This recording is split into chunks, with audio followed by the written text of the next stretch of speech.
అందరికీ నమస్కారం. చాలా సంవత్సరాలు బట్టి ఈ పైరసీ అనే మహమ్మారిని ఆ బారిన పడ్డా మేమంతా ఎలా తప్పించుకోవాలి, ఎలా బయటపడాలి అని చాలా వర్రీ అవుతుండేవాళ్ళం.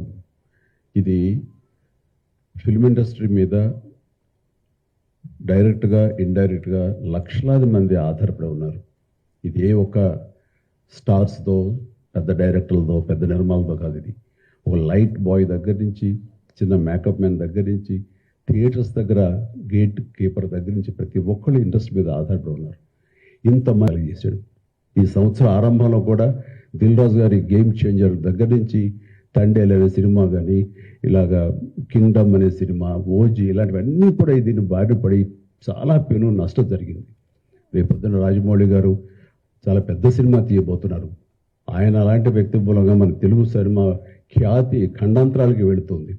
అలాంటి జరుగుతున్నప్పుడు ఇది పెను సవాల్గా ఉంటుంది, పెను ముప్పుగా ఉంటుంది కూడా మనకి. సో మనల్ని అర్థం చేసుకున్నారు, మా బాధను అర్థం చేసుకున్నారు. ఇవన్నీ సాధించాల్సింది ప్రభుత్వాలు, అక్కడ పోలీస్ డిపార్ట్మెంట్లు.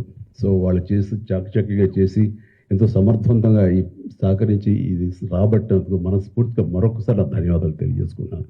జై హింద్.